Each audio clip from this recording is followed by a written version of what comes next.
Okay, now I'm not going to get into a long, drawn-out conversation about this. This is a river that the first time I forged was well below these 3 planks that traverse the river. But now you can see it's a good solid 8 or 10 inches of water. So we're going to try to do this with one hand and the camera in the other. But I'm going to loosen up on the camera in case I have to drop it and let it fall around my chest. Now, there's no easy way to do this. Everything is slippery, like Crisco and water, or olive oil and water. There's really no way of knowing where you're putting your feet either at first. If this morning the river was not so foggy, but you don't know if the board loosened up since this morning or not. So we're going to forge this on the 2 boards closest to the handrail, although one is much lower than the other, so I'm going to stay on the central one. Now you got to bear in mind I have a 20 kilo backpack, 40-pound backpack. So, and the 1 hour journey turned into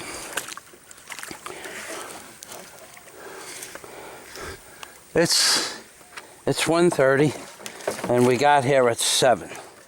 So, well, the sun says it's 1:30 and we got here about 7 or 7:10 or 7:15, thereabouts.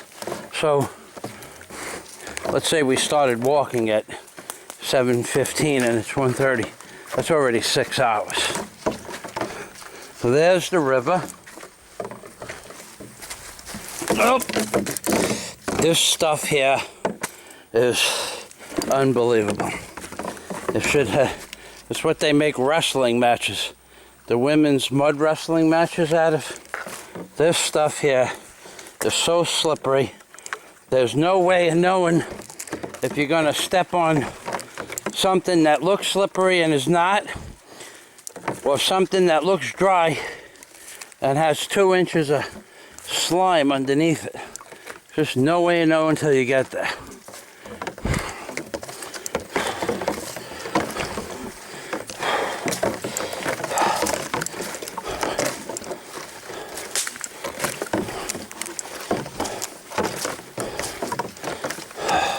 And we're almost out of the forest.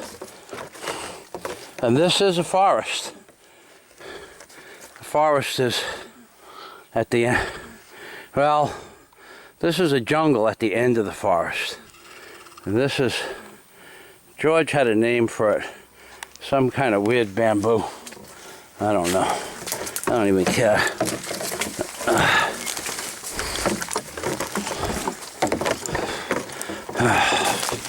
The next time I do this trip, it'll be alone.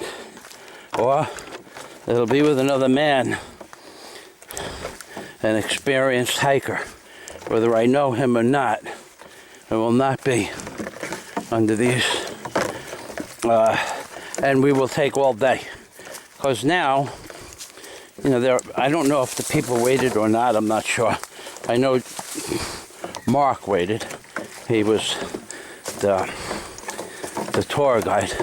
But, you know, everybody wants to get home, and I actually wanted to stay for a few more hours, but I ended up changing my mind because I was tired. Simple as that. It wasn't any more complicated than that. And I knew it would be 3 hours back to wherever civilization starts, which is right around here. So there was no way, there was just no way I was going to stay up there. If I had stayed up there, I would have wanted to go down into the cave. Now, I don't have a problem doing that alone. I got down the mountain alone. I got up the mountain alone twice, last time and this time. I have no problem going up and down the mountain alone. I had a problem with being tired and going up and down the mountain alone. And the next time, and I was tired because I was all psyched for this trip. And I went to bed at 11 o'clock last night, and then I couldn't sleep. And I sat out on the deck for a few minutes, and then I went in the house. Apparently I brought one lousy mosquito in the house with me.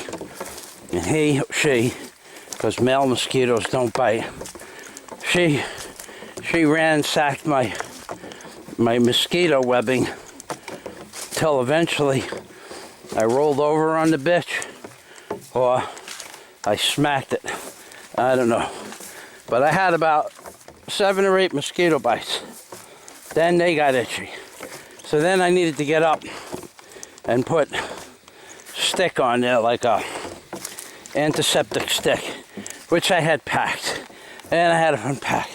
So by the time I got back into bed, it was after 12. Then I woke up at 4 o'clock, which my normal wake-up time is 5 o'clock, and I jumped out of bed saying, oh shit, I'm late. But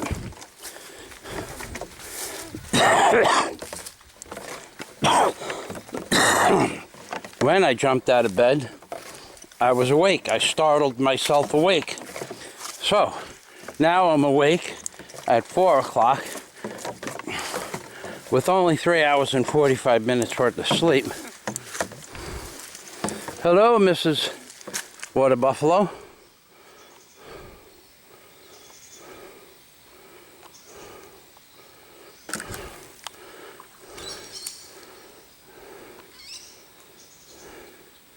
Hello. Hello.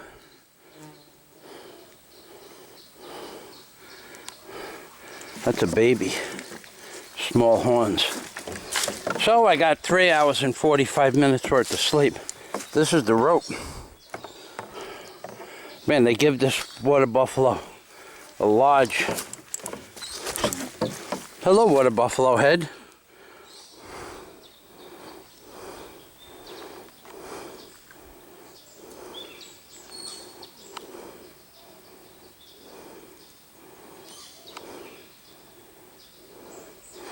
The water buffalo saying la la la blah blah blah. 3 hours of sleep, mosquitoes, mosquito netting, rolling over, could care less.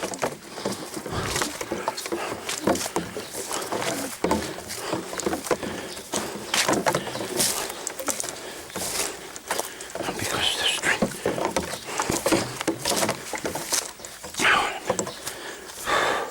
So 3 hours and 45. Then at 4 o'clock I peed, thereabouts, in case anybody's interested. And then by 4:30 I went back to sleep. Then I didn't hear the alarm. And I slept till 5:30. So I got 4 hours and 45 minutes of sleep last night. And that's it. And then I did this hike. From 12:15 to 4, 3 hours and 45 minutes. And another hour from 4:30 to 5:30. 4 hours and 45 minutes of sleep. I am no longer pushing 60 years old. I am 60 years old. Pushing 60 is come and gone this week. So now I have an excuse for being tired. And you could see I only stopped for 1 hour at the top of the mountain because everybody else got up there an hour before. Well, not an hour, but a good solid half hour before me. And then they were rested. Then they went down the mountain while I was resting. And I wanted one of them to take my camera down with them, because I don't really care about the bottom of that cave. That bottom of that cave could be the bottom of that cave till the bottom of that cave drops out. I could give a shit less. It's just rock with a hole in it. And it's dark. It's not going to make for a very good video. I didn't bring my big floodlight. So there's no point in thinking I'm going to get a good video out of that. Which I'm not. And I don't care about the bottom of that cave. So by the time I was rested, they were back out of the cave. Plus, there was that little incident about who I hired, when I hired them, and for what I hired them, and what they were capable of, and the fact that the agreement changed 3 times in 3.5 hours without my permission, without anybody's permission. So there was that little incident. I don't like people changing the agreement. I don't care what the agreement is. I'll change the agreement if you want to change the agreement. I just have to be aware that the agreement is changing and agree to the agreement that the agreement is changing. I don't need to hear from some stranger that the agreement changed while I wasn't there to agree to change the agreement. I really don't care what the agreement is. Had I not been in the rain, had I not walked 7 to 10 kilometers yesterday, half of that in the rain, had I not been tired from the rain and the walk, when I got the notification from 2 drunk people that the agreement was changing, what am I supposed to do? Argue with 2 people that are drunk? I don't argue with people that are drinking alcohol. Never did, never will. When somebody's drinking and they're making a statement, I worked in bars long enough to know that it's time to just step back and listen. Because to argue with somebody that's been drinking, who's stupider? The person that's drinking and arguing about something that they have no right to be arguing about, or the person that's arguing with the person that has no right to argue about something that they're arguing about? That's a big question. If you argue with someone that's drunk, you're stupid. The person that's drunk is stupid for being drunk in public. If they made an agreement with you and they changed the agreement when they were drunk, and they think it's okay, that's stupid. If you argue with the person because they changed the agreement, which is stupid, and they have no right to change the agreement, then you're stupid for arguing with the person that had no right to change the agreement when they changed the agreement because you're stupid. And these trees were not cut down when we walked here. I don't remember. I think they just did all this damage in the last few hours. Yeah, they did. That's fresh. I can feel the sap. So, arguing with people that are drunk, that changed the agreement without confronting the people that the agreement involved. That's the part I forgot about the agreement. Arguing with the people that made the agreement, changed the agreement, without notifying the people who were being agreed with or to, or from, or you were agreeing with. They just changed the agreement.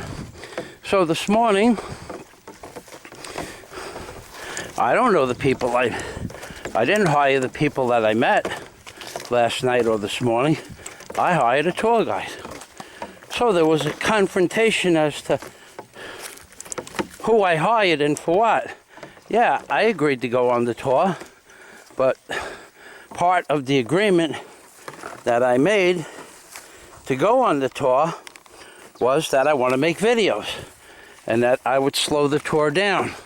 And they agreed to let me slow the tour down. Mein hapon, amigo. How are you today? Good.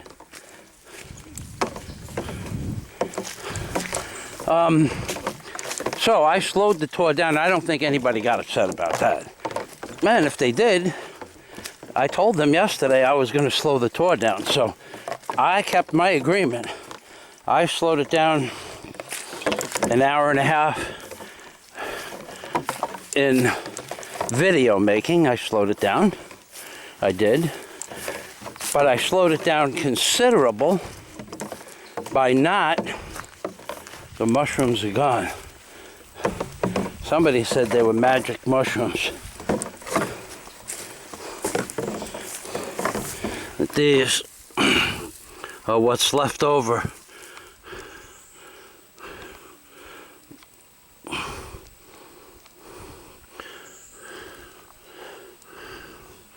of magic mushrooms in a pile of hay. Right. Then they said you had to cook them and clean them and boil them, depending on whether you like them tender or not tender. And I said, so why don't you just eat some now and see what happens? Anyway, getting back to the agreement. I slowed them down about 1.5 hours of making videos. Maybe 1 hour. Because they got to where they were going first, and I didn't really slow them down for that part. But then, I slowed them down because I'm old and fat. But they knew I was old and fat, and they knew I wanted to make videos. So, the only part that really slowed them down was I told them they could I'll meet them at the bottom of the mountain or whatever. They could go for all I care, because there was the disagreement about the agreement, and I would rather not be upset climbing down the mountain. So, what happened was,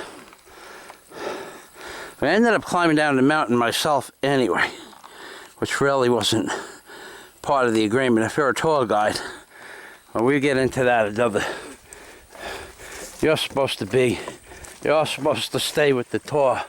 The tourists are supposed to stay with the tour and the tour guides. Now, the one fella, Mark, he's just up ahead within shouting distance. Got to give him an A for effort.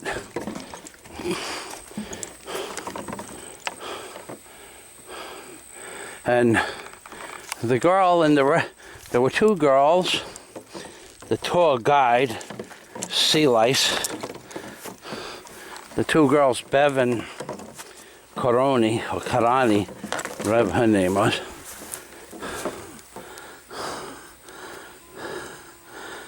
And Magnus and Linnea scratching out a living in the Philippines. Now I'll give them double what they asked for the service fee, for effort. But as far as them being a tour guide, they get an F. As far as effort, C minus. C at best. C minus is probably closer to it. They were pleasant enough. One of them stayed behind, knowing that was going to happen anyway, because I told them I was going to be slowing everything down. It wasn't like I lied about it. I know what I'm going to do. I'm making videos for YouTube. If they didn't figure that making videos for YouTube was going to slow it down, I don't know what the problem is.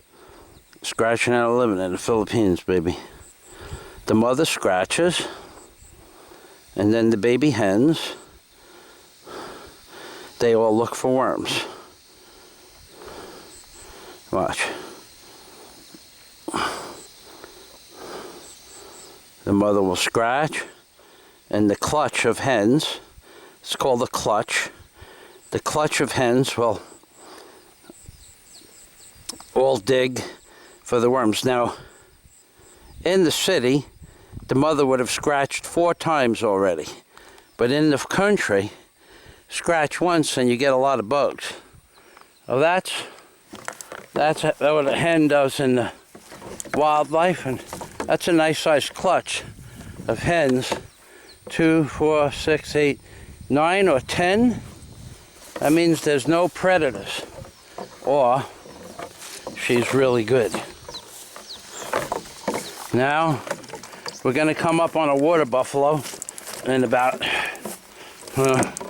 not such a long time. To give you an idea, that's 150 yards to that water buffalo.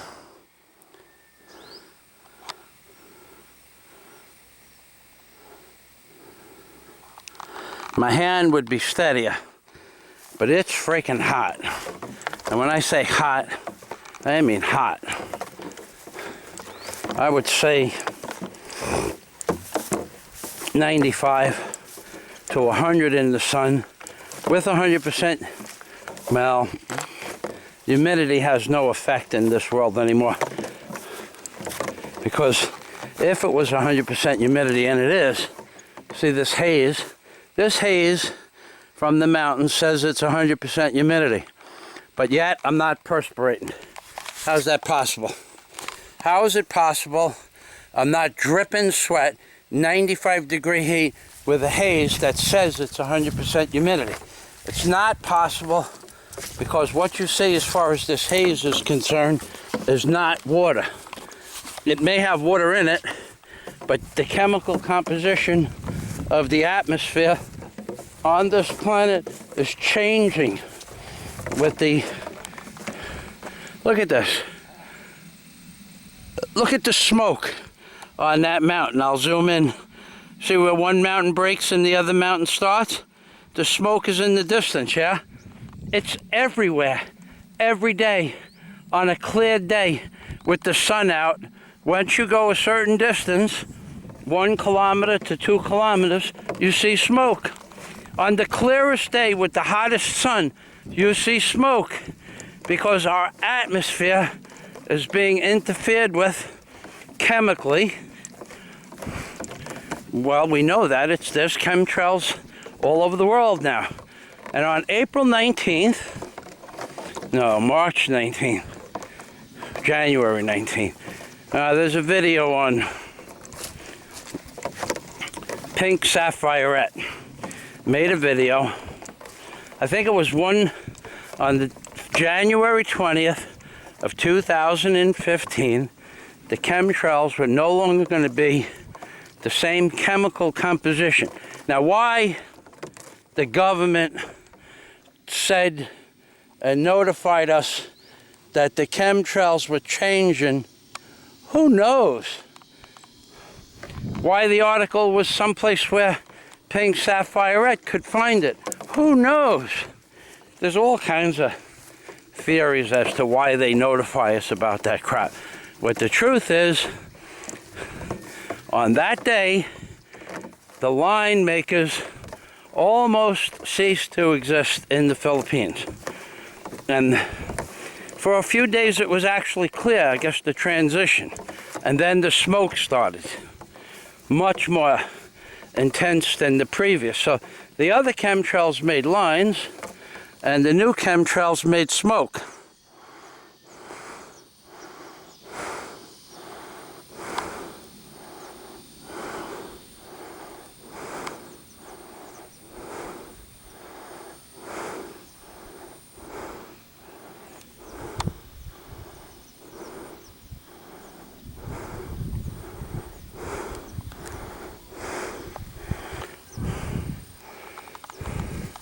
Now there's one down there,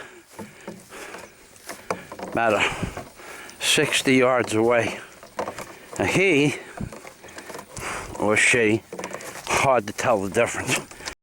Not only can I see, I don't even know the difference between a he and a she. Water buffalo.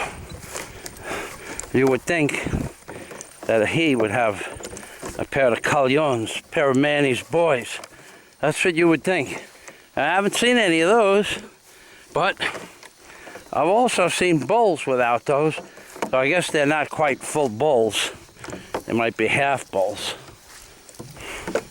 But anyway, the smoke that you see everywhere, it's over the ocean, it's over the clouds, it's everywhere, in every direction, every day, no matter what the sun is or what the sun isn't. It's everywhere, every day.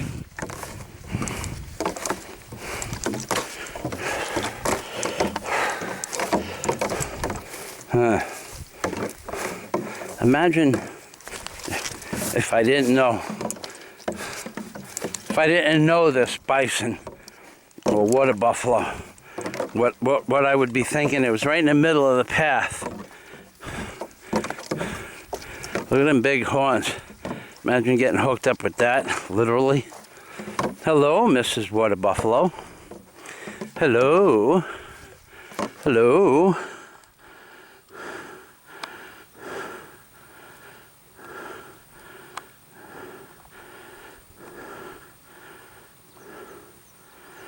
Hello, Mrs. Water Buffalo. Hello, Mrs. Caribou. Caribou too. Hello. Hello. What a pretty animal. Hello.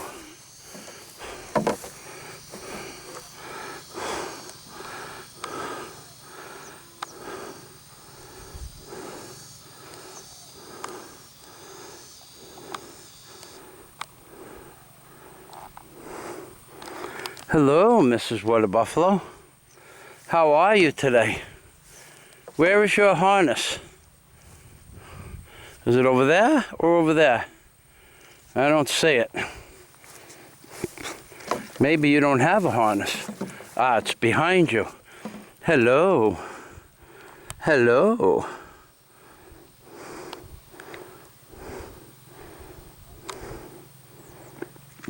They actually have metal hooks in that beast's nose. Now that's a beast of burden. That is the literal meaning of a beast of burden. Hello. You're such a beautiful animal. I'm going to walk around over this way. Is that okay with you? Is that okay? Thank you. Your nose is moving around like when the bulls snort. I'm not real sure. Does that mean it's okay? I'm going to take that as a yes.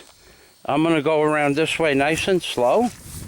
You will go that way and I will go this way. Thank you very much. There are the others. Okay. That was very nice of you to switch sides. Thank you. Thank you.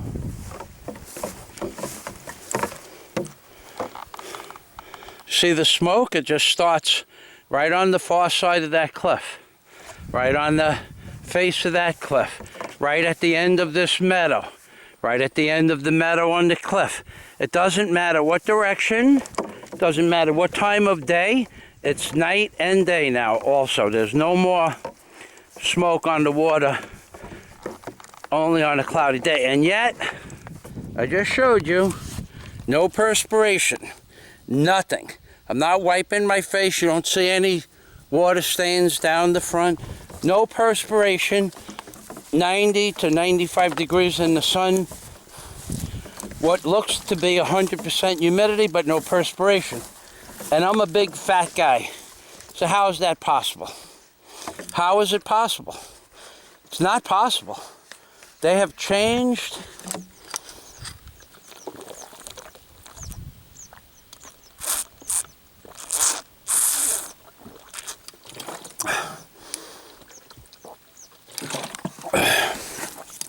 They have changed.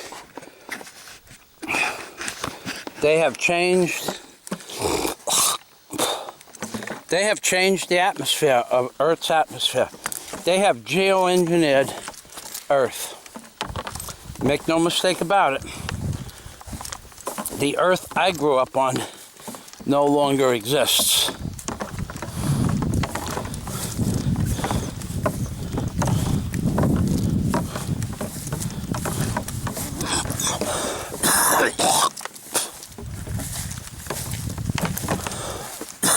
Now, this cough, I thought I got it from being wet for 3 solid days. Shoes, sneakers, socks, and shirt. From hiking around by myself. But it could be from this haze. Because at the other end of the island, El Nido, where I spend most of my time in that area, a little bit north, the haze is less. Unless it's more now, but I've been gone for a few months. You won't see this video. This video was made the last week of September. You'll be lucky if you see it. It might even be October. I have not looked at a calendar or a bill or a receipt since I left. Since I bought a ticket in the middle of September. So, I don't even know. I bought a ticket to come here in the middle of September. Hello, Mama. She's eating, so we don't have any eating. We have resting, we have wet, and now we have eating. Hello, Mama. Hello, Mama. Hello.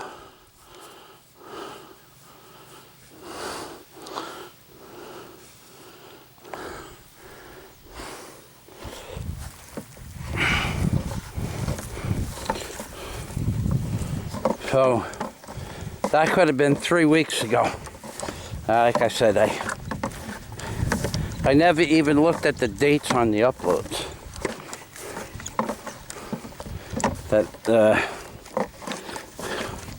you know, when you load them from the camera to the hard drive, I never looked at the dates. I have no idea what day it is. Moving past that. Okay. Look at that. Solid 100% haze. I gotta tell you something. The sun is blaring. Okay.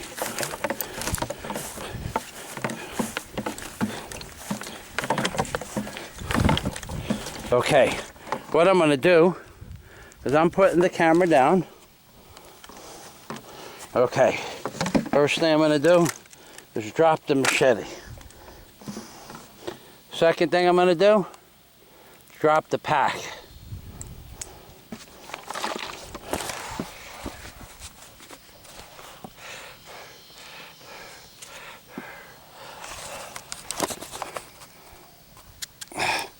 Okay, the next thing I'm going to do is get a hat. I know I have several hats, and I don't care which hat I get. This is the hat that came out first. This is the hat, and it's already wet, which is good. Oh yeah, that's much better. The sun was just beating the hell out of my nose. Now, I started talking about my cough. It could be because I've been wet, or I was wet for 3 days. Could be that. And it also could be from this haze. Because this haze is completely, my lungs feel, I didn't get that cough until I got here, back to Palawan. And it didn't get bad until I got to Sabang. I was in Port-au-Princess for a few days. That was a waste of time. I didn't make any videos of that. Thank God. Well, I made one video. The hotel, the stories. What a joke. That would be my last choice on the island of Palawan. And I will tell you what. New Year's Eve, bottom line, quick story.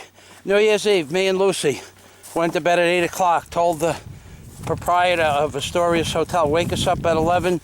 We have a party to go to at 12 with her family. Bottom line, they didn't wake us up. We woke up at 10 minutes after 1. We missed New Year's. The bastards, I said, get a manager. Whatever day New Year's was, no manager on New Year's, no manager the next day. And the next day I left. But I wanted a manager. For 3 days I asked for a manager. The Hotel Astoria, you're number 1, baby. Number 2, I got there this time. Let me try it again. And I asked for a wake-up call the first day I was there. No wake-up call. Slept right through my appointment time to go do something in Port-au-Princess. Okay, get a manager. But the manager was supposed to meet me at the park, at the desk at 9 a.m. And the reason he was supposed to get me at the desk at 9 a.m. is because him and I made an agreement. I would make videos of the hotel, but he said he had to get permission, which makes sense. So to me, get permission, yes or no. Simple fucking solution. Not complicated at all. So I get there at 8 o'clock because at 6 o'clock I was supposed to be someplace else. I missed that appointment. Wasn't happy about that. At 7 o'clock they said the manager's plural would be in at 9 because Cris said he would be in, and the other clown, whatever his name is, was going to be in too at 9. At 8 o'clock they said the managers will be there. This is 3 different people, sometimes 2 at a time, saying the managers were coming at 9 o'clock as late as 8:30 in the morning. But at 9 o'clock I came back from swimming and they weren't there.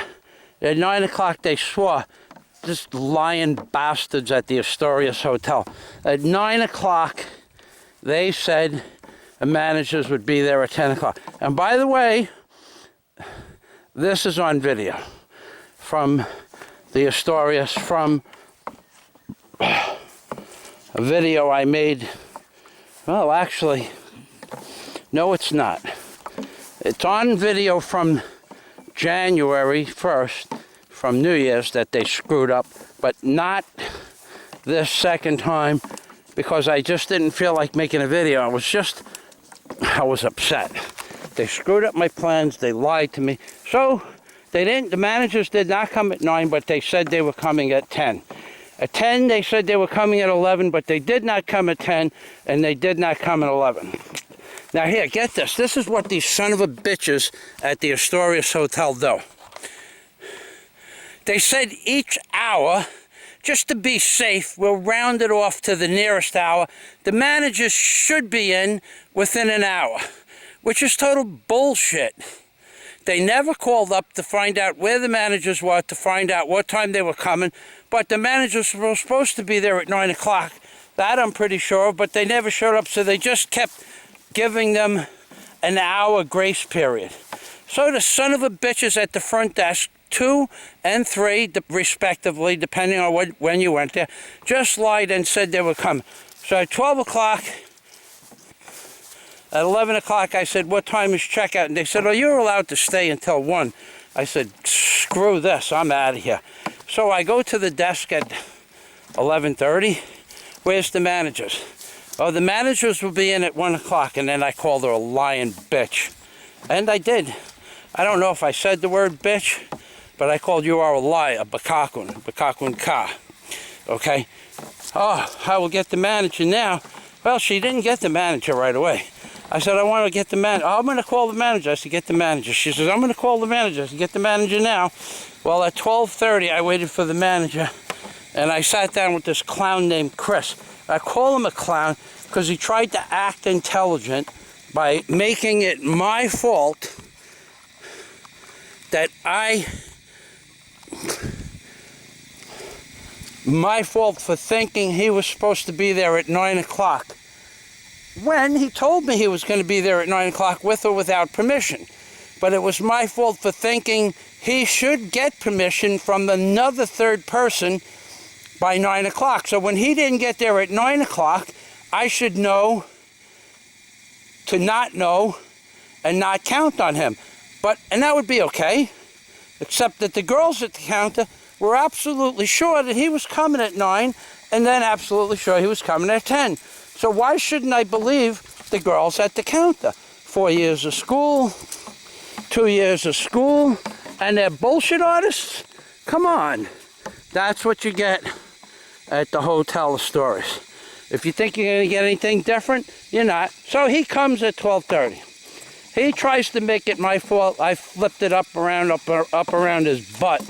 I wouldn't cut him 10 seconds worth of slack with that stupid conversation. He said he was going to be there at 9. He goes, didn't I say I have to procure? Like he used a big word. Procure permission? I says, yeah, you said that. You also said by 9 o'clock you would let me know. Did you let me know by 9 o'clock? He goes, no, because I didn't procure commission. I said, well, if you didn't procure permission by 9 o'clock, but you said you were going to procure, then you're a liar. You're a liar, straight to his face. You're a liar, they're a liar, she's a liar, everybody here is a liar. Then I told him my New Year's Eve story. And I told him I was going to put all of this in a video I published privately. It's a private video. In a video I kept private since January 6th or 10th or whatever. I have me and Lucy standing in the main mezzanine section of the Astorius Hotel. Now Lucy has her finger up my ass, and I have my finger up her ass, because we had our fingers up our ass. We missed the New Year's Eve party either at her house with her family or in Puerto Princesa, which was really what I wanted to go to, but she wanted to go to her house. But either way, we slept through it, because the people at Astorius Hotel, they just suck. And they lie about sucking, and then they say they're sorry. Big deal. You're sorry we missed New Year's with her family, or you're sorry we missed New Year's party in Puerto Princesa, which I flew to Palawan. At that point, I didn't live here. I flew to Palawan to meet Miss Lucy, to party with her, which we had a nice time. Christmas, I spent Christmas with the family, but I spent the time and the effort to get here, to be here for New Year's, to see what it was like to be here for New Year's in the Philippines, in a big city. And because last year I was in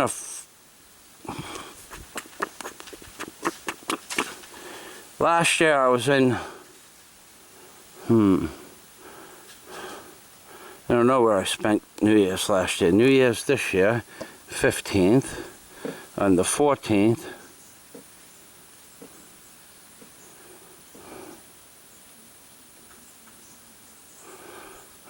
Last year I spent New Year's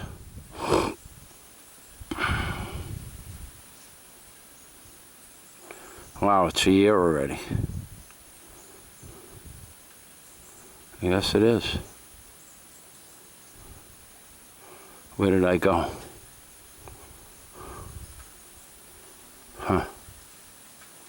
I went somewhere. I was staying at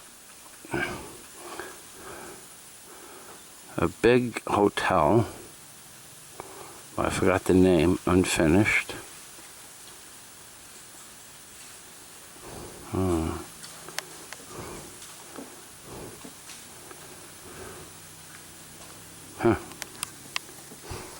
That's pretty interesting. I was away for a month, and I forgot where I went. Okay, so I forgot where I went. Okay, this is the 2015.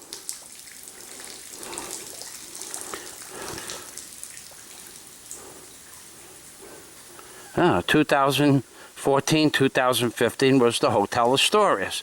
The year before, I forgot where I went. Okay, so we're back on track. Anyway, the son of a bitch is at the Hotel Astorius, lie like a bastard. You could tell I'm getting what is known as heat prostration.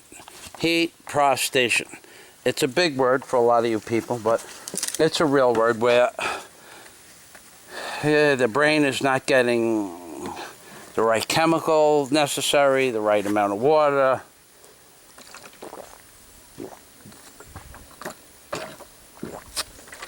Too hot, overheating, heat prostration. Your knees will get weak, but my knees aren't weak. You will start to lose focus, which just happened. You will get disorientated, which happened to some degree. I mean, I know where I am. I didn't get dizzy. I'm not weak. My knees are okay. As Jack O'Neill would say in Stargate SG-1. Yeah, I lost that word. His something, that's funny. Anyway, his front, he called his brain his front, and his legs. I got heat prostration. I normally know that word. Now I don't see anybody up there. I guess I told them to leave, go ahead without me, I'd be okay. And they did. And I was okay with that. Because there was no sense. They knew I was not going to be part of the... They knew I wasn't going to be part of their entourage. First of all, too many people went. It was supposed to be fun. The tour guide and me. And the big fella named Magnus and his girlfriend Nina. Then two people that didn't want a damn thing to do with us, the two girls that were lovers, they wanted to be alone, and who could blame them? One of the girls was taking the other girl to the Philippines for vacation. They don't want to be with 4 strangers or 5 strangers. Whether it was girls or guys, they're still strangers. We're still strangers to them. They're strangers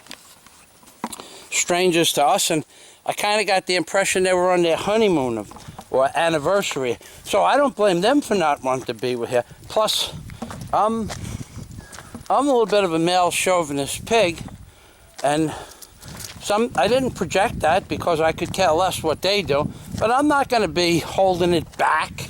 I like women. They like women. I like women. We're all lesbians at heart. Anyway, they didn't want to be with me or the other people. They would have preferred their own private tour, but time didn't work out for them either, I think. That's the impression I got, because they spent almost the entire time alone behind the pack or in front of the pack. Okay. Magnus and Lenya, they knew I was going to slow them down. And I told everybody at any time you don't like it, you just leave. Not the tour guides. They're not supposed to leave. That's their job, is to stay. So there were 2 tour guides.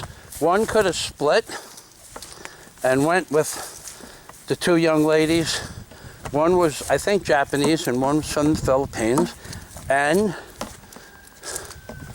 Sea Lice, who was a Filipino woman. Sea Ice. I keep forgetting her name. Sounds like sea lice, but it's not.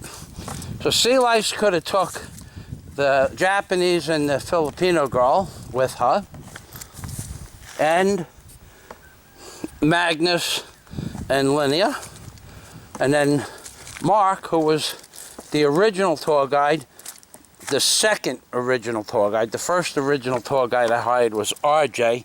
He designated it to Mark, and then Mark designated it to Sea Nice, or Sea Lie, which they have no.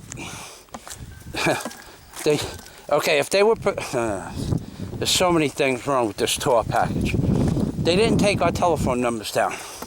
They didn't take our names down. They didn't take our addresses down.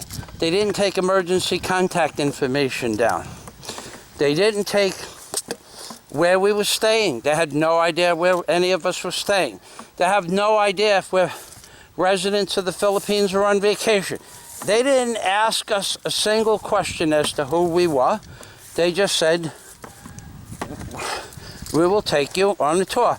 Now, the fellow I hired, RJ, he already knew who I was. He knew I've been here before. He knows I live here.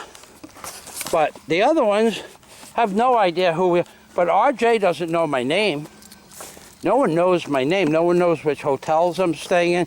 No one knows my contact information, emergency numbers. No one knows nothing. And a real tour package on an expedition like this, they would be taking information down, would sign a document and a waiver. They would have insurance or they wouldn't have insurance, and you would sign a waiver.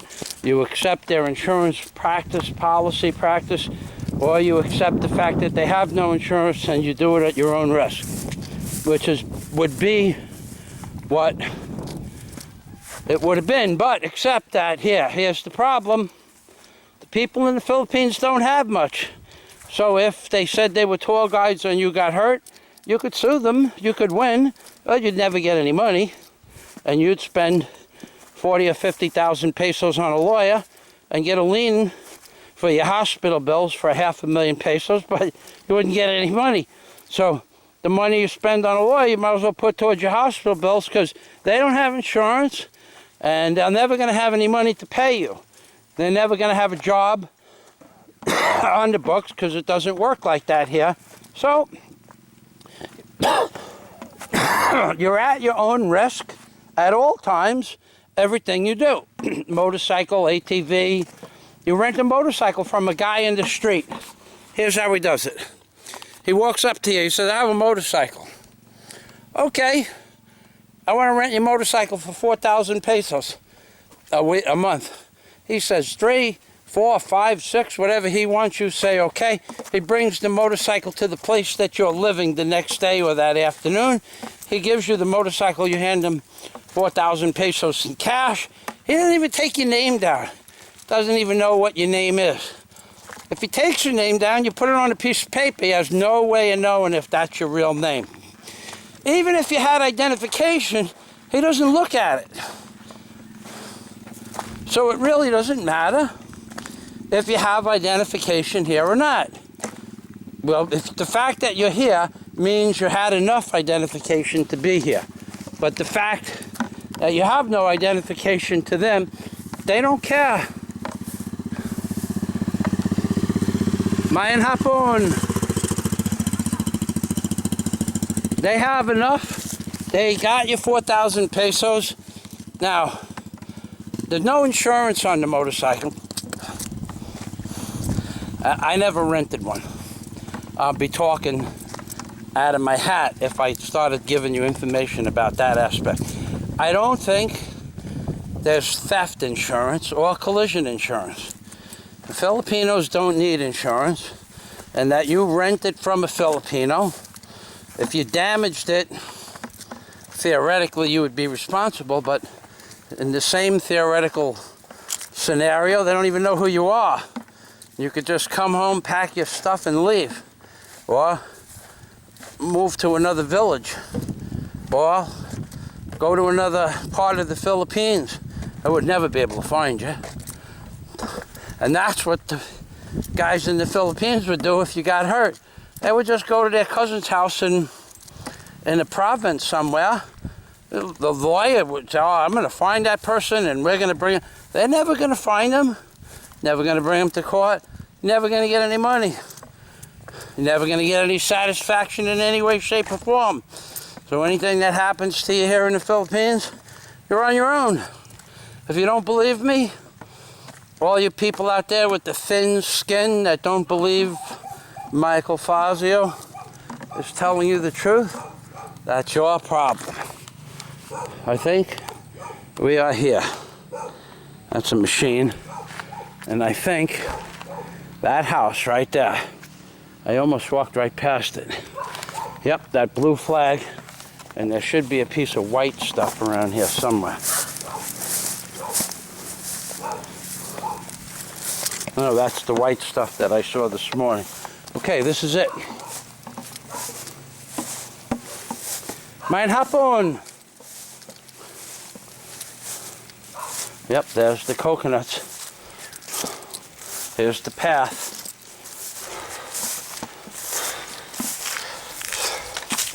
Yeah, so you thin-skinned people that know all this stuff about the Philippines, you come here, spend, I should do a cost of living.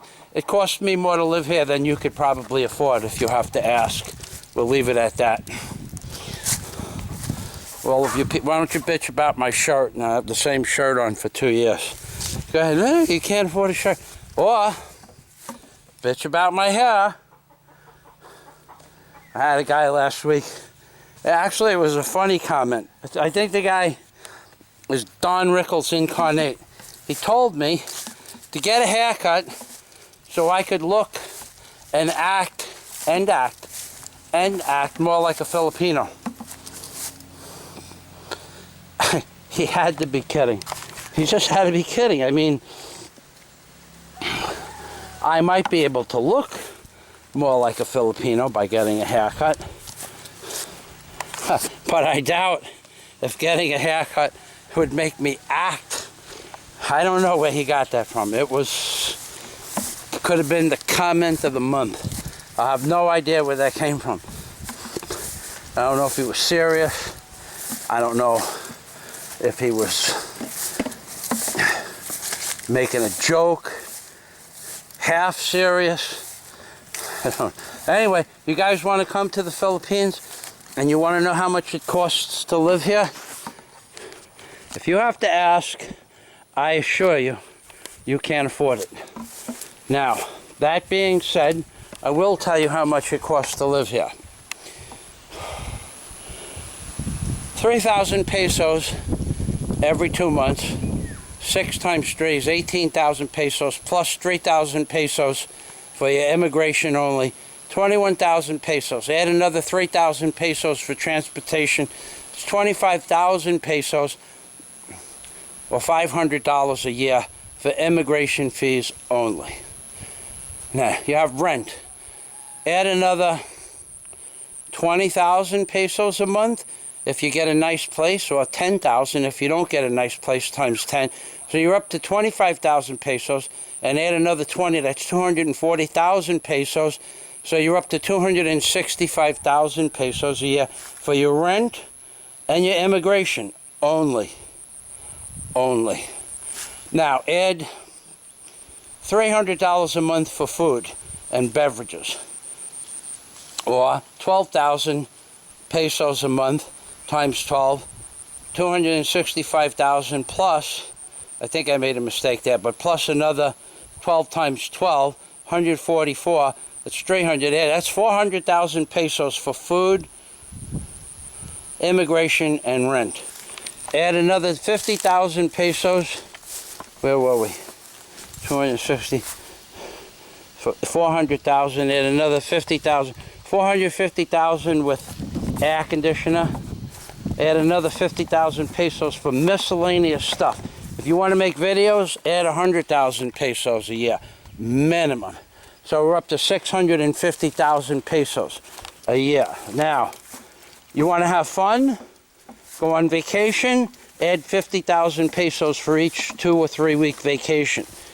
So you're up to 650, 2 vacations a year, 750,000 pesos.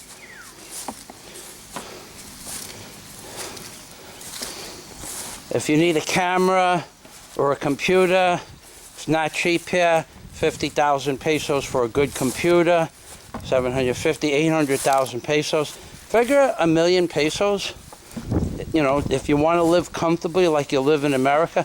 Now, I am very poor, and I am cheap, and I cook my own meals. So I do it for half that. But that doesn't mean that you can do it for half that, because unless you're resourceful and you don't, I save 25,000 pesos a year because I walk to the stores. Maybe more. So if I save 25,000 pesos by not paying for transportation, because I'll walk 7 or 8 kilometers, that's 25,000 pesos saved, and 25,000 pesos I don't take out of the bank. That's 50,000 pesos. So we ended up at 850 without extravaganza, so it's 800,000 pesos. But I live in the less expensive apartment.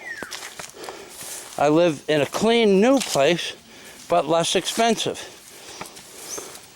So we're down, take off 100 600,000 pesos off the 800. We're down to 650,000 pesos thereabout. Okay.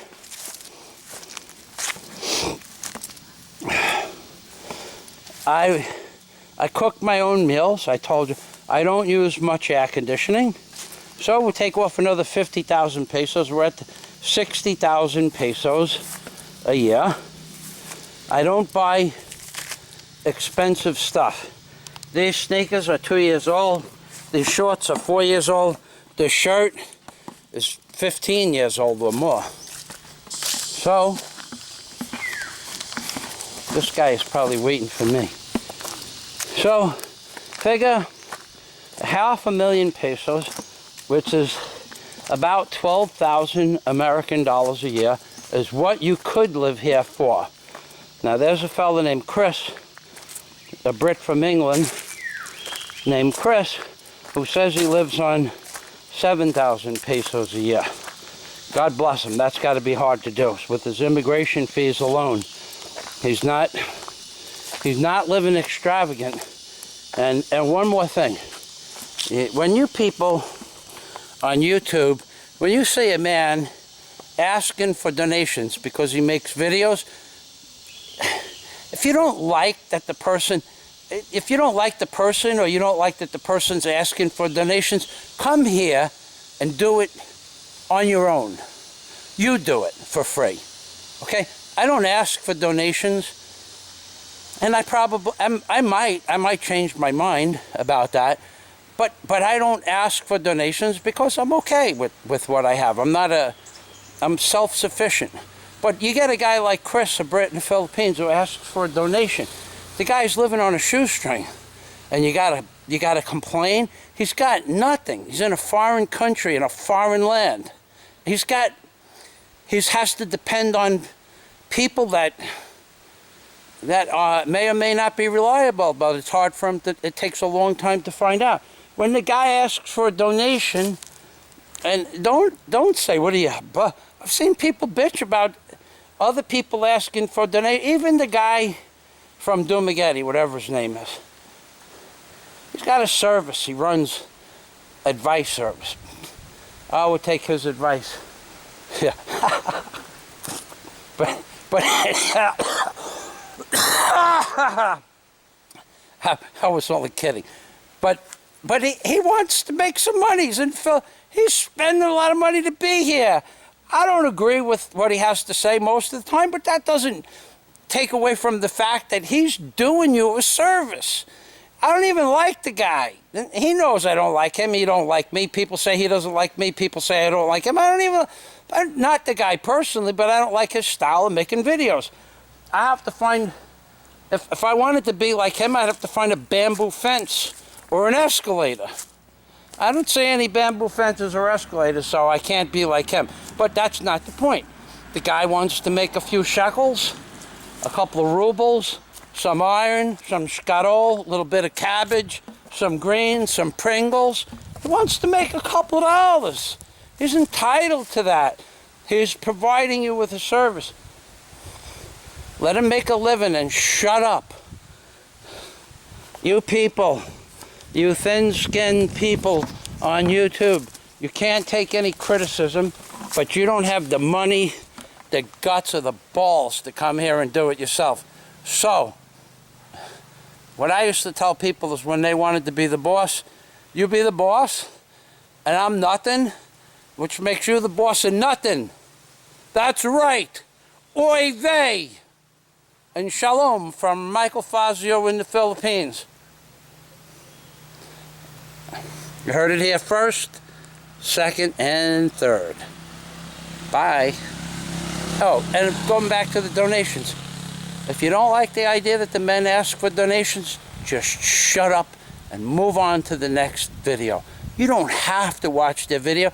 You don't have to give them money. You don't have to like it. Push the thumbs down button and keep on going. Keep on trucking, baby. Oy vey. And shalom from Michael Fazio in the Philippines, baby. That's right. Ladies and gentlemen, Rabbi Jew Barker is back with a vengeance. And today we're in the Philippines, baby. That's right. And what I want to tell you, ladies and gentlemen, is this is the view from the dive boat that I am on, and from the hotel on the private island that I am on is the same view, but a different view on the same day, but different days. Every day is the same day. Everything is the same every day, but it changes every day, all the time, but always remains the same.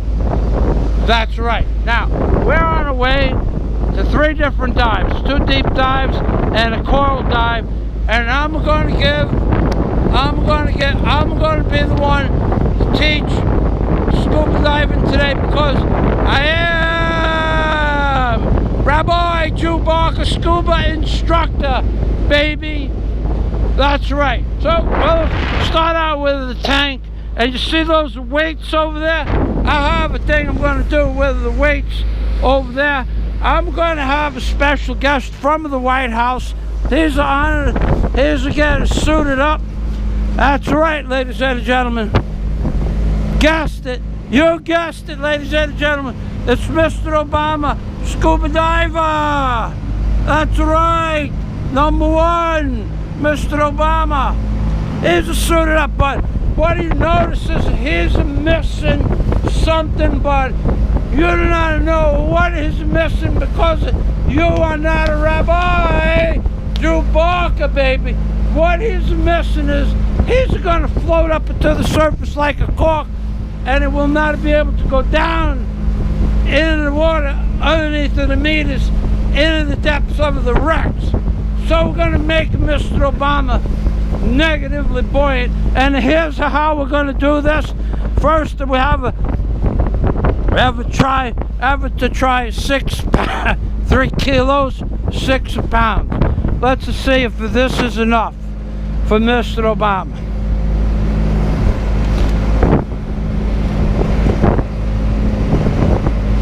How do you feel, Mr. Obama? I feel a little light, Rabbi. I think I need a little more weight. Okay, Mr. Obama, you are the one. You are in charge, Mr. Obama. How about another 8 kilos of weight, Mr. Obama? Will that work for you? I think so, Rabbi. I think we'll be able to put these kilos over here. And Mr. Obama, how do you feel now? I feel like I'm a perfect Rabbi Chewbacca. I will sink slowly. But we don't want that, ladies and gentlemen. We want Mr. Obama to go down like it's bringing America down. We want him to go down right away. So we have over here, we have the down right away extra weights for Mr. Obama. Mr. Obama, you will be sinking like a rock.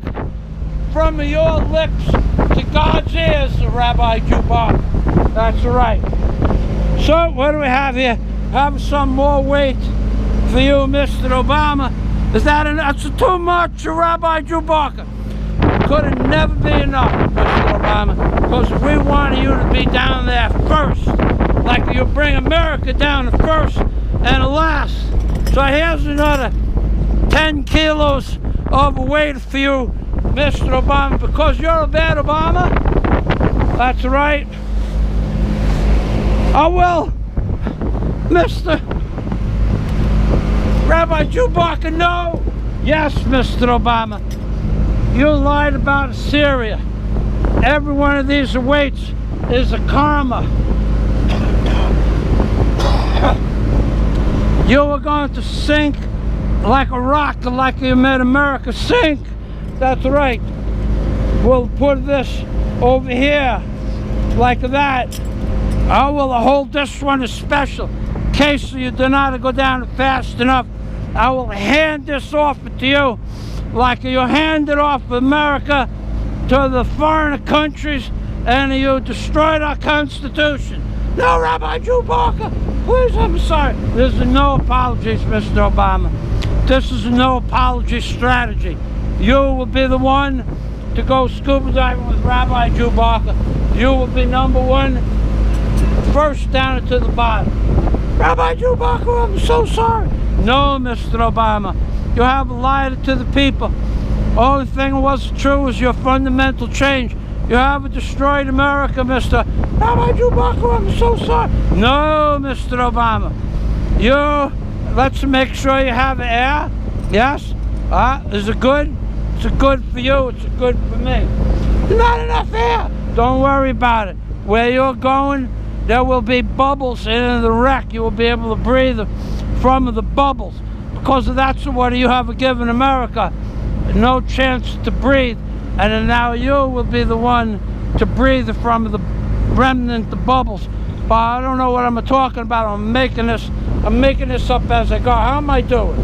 How am I doing? You guys in the White House, how you doing? Michael Fazio. That's F-A-Z-I-O. Spell it right. And here we go. Ready? We're gonna do 1, 2, 3. That's right, ladies and gentlemen. And this is Michael Fazio in the Philippines, teaching scuba diving to Mr. Obama. He's a good Obama. He's a good Obama. We have the kisses for Mr. Obama. That's right. Bye-bye.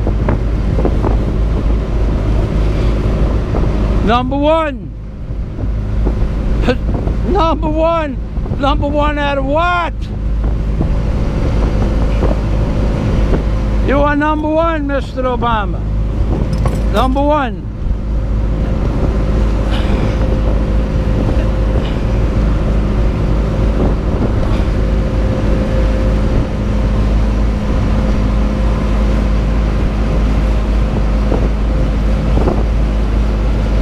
That's right, baby.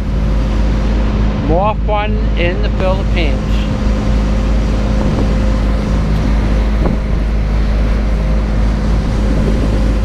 Do I have time to use the CR? Sorry? Can I? Yeah, I'll be right back. Okay. CR. To O or wala? Onahan? Okay. Mayan uto. Oh, that's pretty jammed up.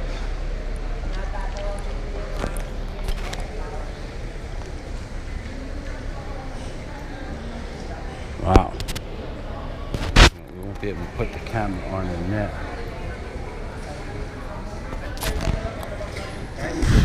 Well, we'll have to shut the camera off for this.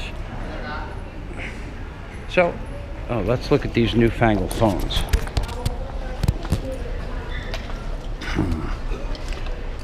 Can't see anything without my glasses.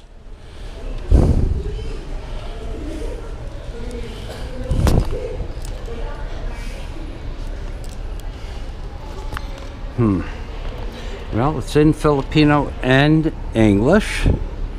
Okay. I don't know what any of this stuff does.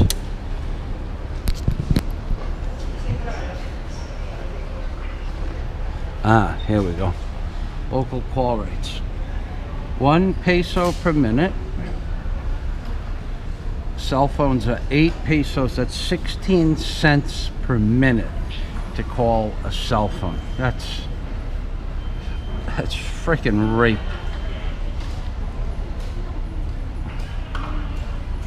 16 cents a minute. That would mean that the average Filipino, if they had got jammed up and had to make a phone call for 5 minutes, it would cost them 80 pesos.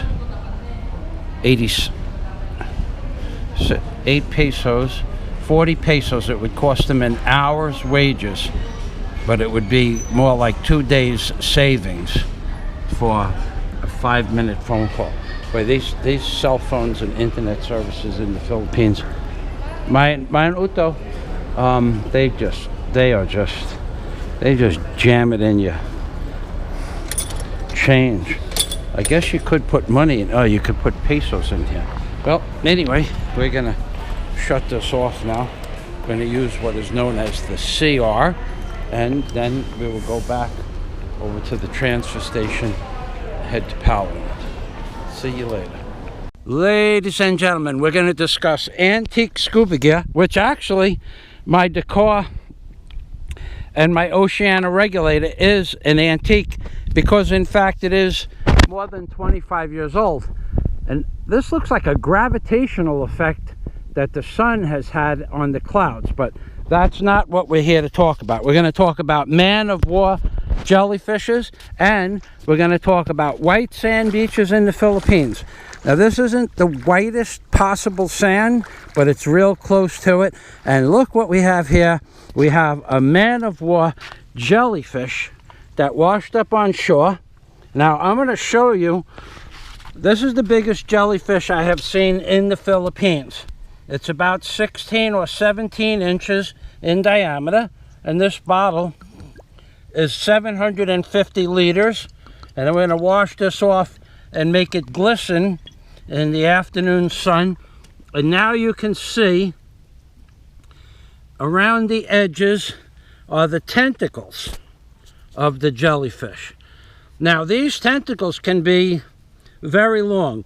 I will not say a number, but 10 or 20 feet is very realistic. And if you run into just one of those, it will make the part of the body that touches it swell up. As it could be as thick as an extra finger on your arm. It's happened to me before, and it happens to a lot of people. And this is an antique aqualung scuba tank bracket. It's made out of 3/16 stainless and bronze bolts, chrome plated bronze, high quality nylon. This is made in 1955. Now look at these bronze rivets. Look at the quality that still exists, and you can still pull them apart, and snap them back together, because inside those they have a stainless steel spring, 3/16 stainless again. This is 65 years old or 60 years old. It was my dad's, and it's made by Aqualung. It's a real simple unit. You just put the tank in there, and it has a 3/16 stainless, no rust. The only rust or dust rust that you see is where it was, they call that, it's spot welded, and somehow or another some foreign debris got caught in the spot weld, but you don't see it on any other part of the stainless steel except the spot weld itself. Look at the quality, and any little dust particles that you see of rust are minimal in defects in the metal, but you don't see a large amount. So what we're doing today is we are going into this water with this antique regulator, Oceana regulator, and this antique decor gauge from 1980. It has a compass that still works. Now, I don't know if my equipment even works anymore because I haven't used it since I got to the Philippines, but we're going to find out. And this is the biggest jellyfish I've seen since I've been in the Philippines. And to give you an idea how big it is, I have, this is my hand, not so big, but the jellyfish is certainly much bigger than my hand, or this 750 liter bottle. Okay, so this is something you do not want to get involved with because it looks pretty in the water. You do not want to get involved with this jellyfish because it looks pretty in the water. In fact, I just screwed up and let my dive gear touch it. So I don't know if this video will ever get published because I've had trouble with the SD card, but this is the Bohol Sea, I think. Could be the Pacific Ocean. You know, I'm not so smart, you know. And this is Michael Fazio saying this is a white sand beach in the Philippines. This is possibly a man-of-war jellyfish in the Philippines. This is a broken bottle of Tandaway rum, I think. Could be, could not be. And this is me saying goodbye, because it's hot and I'm going in the water, which means I have to put this camera back into its bracket. And here we go. I have to go get a tank also. So God day to everybody from Rabbi Jew Barker in the Philippines, baby. That's right. Oy vey. Ladies and gentlemen, look at what we have here. We have the traveling DOD, and look at where we are today. We're in a Coron, in a Palawan, and these are the beautiful coral croppings. And I decided, because I love Mr. Obama so much, I took him on a diving expedition, ladies and gentlemen. Mr. Obama, I'm going to teach Mr. Obama how to do some deep sea diving. And I have him right up here by the head of the boat, because that's all you can really see is Mr. Obama's head. And we're teaching Mr. Obama buoyancy now, because he said he's floats like a cork. But Michael Fazio will fix that problem right away. Because Mr. Obama, he is fundamentally changing America. So we're going to teach Mr. Obama how to swim. He's the #1. Mr. Obama is the #1. Now, Mr. Obama, how much weight do you need to dive? I'll float to Mr. Michael Fazio. I will fix that, Mr. Obama. Ready? Boom. Is that enough weight? No, I needed some more. Oh, that's almost enough for Michael Fazio. Mr. Obama, look at what I have for you. Look at this. Look at this. It's like a Christmas tree. We'll make you neutrally buoyant. That's a neutrally buoyant now, right? That's right, Michael. Neutral, but we want to be a negative buoyant. So we'll make, because Mr. Obama, he's destroying America. I can't have to say any more than that. I don't need to say anything. Michael Savage, he says enough. Mr. Obama, we have some more weight like this and like that. You feel comfortable right now with a nice lead vest from your lips to God's ears, Rabbi Jew Barker. So Mr. Obama he's ready to go diving. That's right. And what do we have here is Mr. Obama, lesson #1, how to remain neutrally buoyant in the Philippines, baby.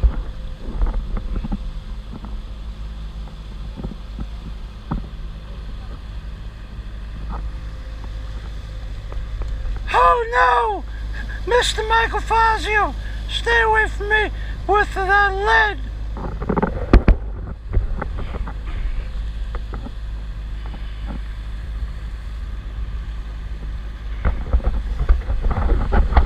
Who else but Rabbi Jew Barker in the Philippines, baby. That's right. Oy vey and shalom.